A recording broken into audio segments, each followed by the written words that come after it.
Sherif Arafa considers himself a government critic, and in Egypt, that can be a risky position. But Arafa's case is unique.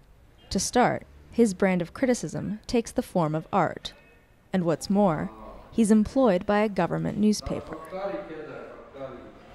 The Yusuf newspaper and magazine, it's a very old organization. It's a governmental newspaper and magazine.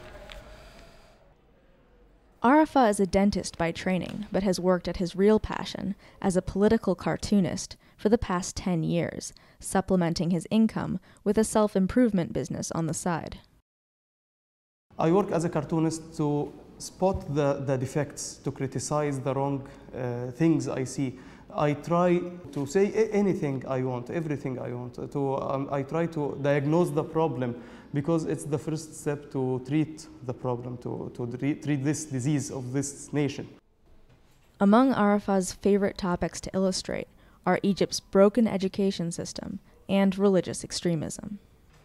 Education, I think here it depends only and mainly on memorizing information. You are not well trained to think, to analyze, to criticize. So this is the right environment for radicalism. But criticizing the flaws of the Egyptian government is no easy task.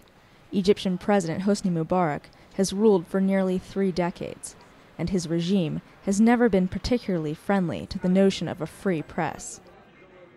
Here, criticizing the president or top officials directly can get a journalist or blogger thrown in jail. You can satiric fun, make fun, but president, no. You can anyone except president.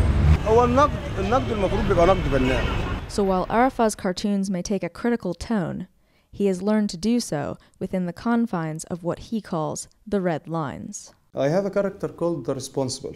I'm not allowed to draw about specific personnels, you know. So I invented this imaginary character to say what I want to say. He's not someone specific. Sometimes he's an officer, sometimes he's a minister, sometimes he's a corrupted guy. This cartoon is actually about the authority. Everyone is connected with a chain to the one who is higher than him, okay? And at the end, the hand of someone is holding all of these together. الكاريكاتير وسيلة للانتقاد.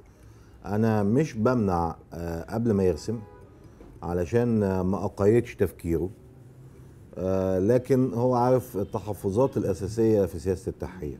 This is my website.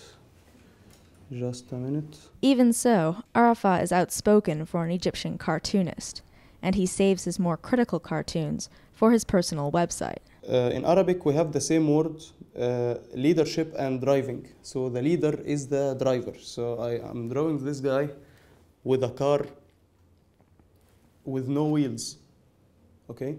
In the wrong direction, he's not even in the road. I don't think I can publish this one anywhere. So I did it in my website. So what are you trying to say about Egypt with this? Egypt? I didn't say anything about Egypt. Egypt may have a long way to go before cartoonists like Arafa can draw what they please without fearing the consequences. For now, drawing political cartoons can be a challenging and potentially dangerous job. And no one called me and ordered me to stop drawing about a specific topic.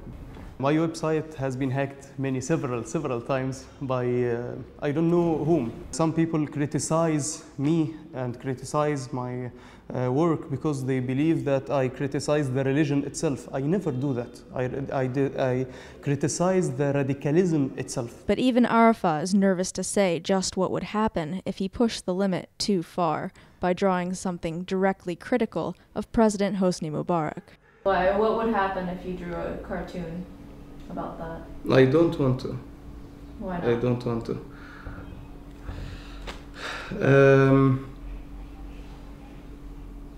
No comment.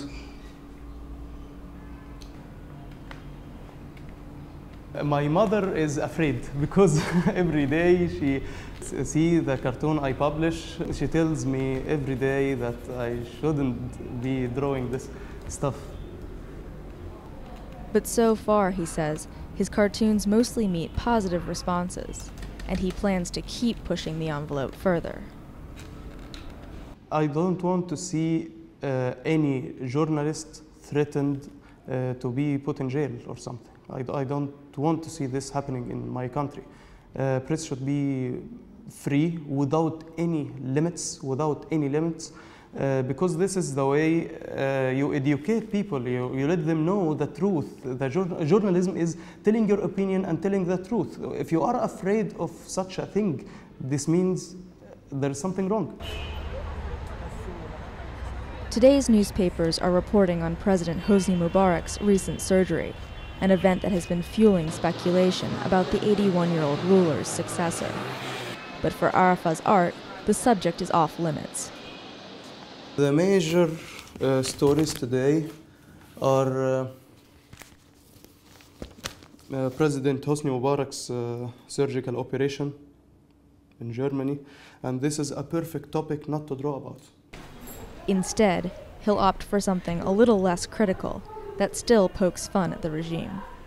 We have a gas crisis, so I linked between the gas crisis and the Mother's Day. So this person is saying that the gas crisis is intentional. We meant to do it just to let mothers relax from cooking.